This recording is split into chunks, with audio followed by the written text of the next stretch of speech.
Hello everybody, happy Friday. Hope everybody's having a great week. Excuse me. Wanted to continue our lives here and talk about something that's pretty poignant with this time of year, and also pretty poignant with where I'm driving now. Is that deer in the spring here, or I'm sorry, in the fall here, is a very active time for deer, and we see more deer claims and more deer accidents now than we do kind of any other time of the year. So I thought it was something that would be interesting for us to chat about a little bit, and me kind of go through a couple things of, why is this the most common, right? What should you do to kind of prevent this from happening to you? And then if something does happen, some stuff you should think about. So why is the fall? It's a couple of reasons. One, it's hunting season, so deer are maybe more active, maybe more moving around and things like that. Also, too, with harvest time, and I'm in Indiana, right, and I'm currently driving in Snyder, Indiana, and there's cornfields and things like that, and with the tilling and the movement of that stuff, right, deer maybe ate from those places, and now that we're tilling them, they start to move more, and very often those fields and those cornfields are in and amongst streets that people are crossing. So yeah, that makes it more active. And also too, it's mating season. The days are getting shorter, nights are getting a little longer and cooler. So all that kind of leads to deer being more active and more moving around than maybe they normally would be, right? Also too, because our days are getting shorter and it's starting to get darker earlier, we are more of us are driving home, especially once the time changes at around dusk and things like that, and that is kind of when they are most active, right? So all those things kind of lead it to be this time of year where we see the most activity, right? So some things that you should do to kind of precautions, right? First things first is respect. This is really funny, but not. Respect deer crossing signs. And it's not because deer can read. It is because, believe it or not, in some of my, how would you put it, some of my checking up on some things and some research this week, they often put those in places where there are repeated accidents, right? So they're there because something's happened quite often, and so there are more deer in that area, and there's been more experience, and so that's why they're there, right? It's not that they look for the sign and cross there. It's that somebody has deemed that to be a spot that's had some activity, so that's why it's there, right? Also too, between the hours of like 6 and 9, right? So that is when they are most active, right? That's when they're moving around the most, right? So if you're on a street or you're in a place that doesn't have a lot of activity, meaning there's not a lot of cars and you're on your own, toss your high beams on, make sure to kind of pay attention, because that is, where they are, most active, right? Especially in those areas too, right? Remember too, they usually travel in herds, right? So if there's one, there's usually more, right? So if you see one, that's kind of your cue to maybe slow down a little bit, right? And be a little bit more cautious, right? Because there's probably a pretty good chance that there's more behind or in front or whatever, right? Don't put any faith in any deer deterrent on your car. They don't work. They have not been proved by science, so those whistles don't work.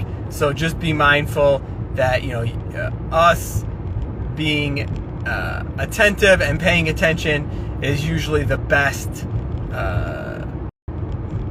preventative maintenance, right? Also too, if there is a deer and it looks like to be unavoidable, we do not want to try and swerve, right? Usually, right, that is when bigger accidents occur, right? Because you lose control of the vehicle. Whether you go into oncoming traffic or something like that, you could do more harm to yourself and maybe somebody else than if you didn't, right? So it is important to, when in doubt, just do not swerve, right? Deers, for the most part, and this is going to sound weird, but they pretty much only go forward, right? So if they are in front of you and you can aim for their butt, right, as you're going down the road, that'll often be the best plan of attack, right? And again, be mindful of, okay, if one comes, jumps in front of you, to be mindful that there aren't any more coming, right? And that is, their unpredictability is what makes them so dangerous, right? In that, they're difficult to see, they are fast, they are big,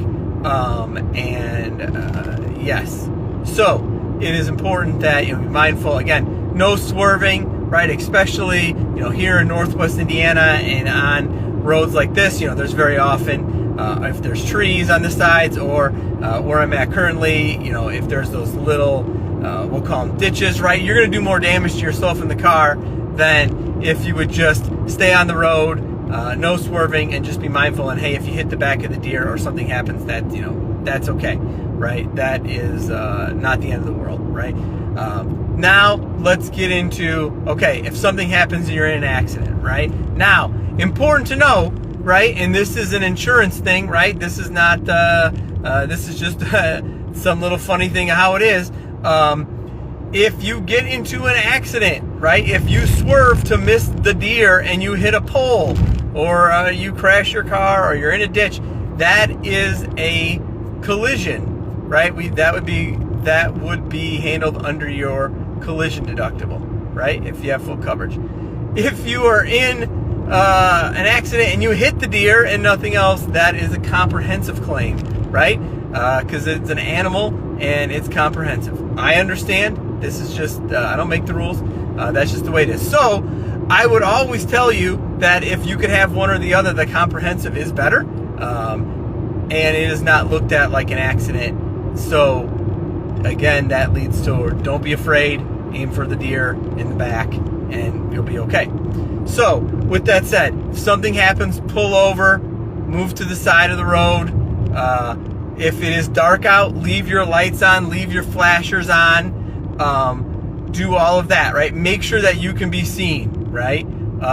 Stay away from the deer, stay away from the animal. Very often too is if they're injured and they jump, we don't want you to get hurt or anything like that. So again, stay away from the deer, right? Assess the damage on your vehicle, right? If you are in the middle of the road or you're off to the side, and again, you can assess, keep your lights on. Depending on where you are, it's most of the time a good idea to call the police. Are you going to always fill out a police report? Maybe, maybe not. But depending on where the deer is, right? Sometimes somebody's going to have to come and clean that up, right? So if it's in the middle of the road, we don't want it to do any damage to anybody else. So if we call, let them know, they can get somebody out there to take care of that. And then if you can move your car, if there's not a significant amount of damage to your car and it can be moved without any more damage, then by all means, drive it, get it home, and we go from there, right? If not, call for help, right? Call, get it towed, get it, whatever. Again, and if you need help with that, when you call the police, they very often, depending on where you are, can tell you who can tow it. But also too, depending on your coverages, we're going to assume that you have full coverage now. All that is going to be included, right? So if you have to get it towed because it's not drivable to the nearest place, in the meantime, we are obviously going to cover that after the fact, and we'll get that all taken care of, right?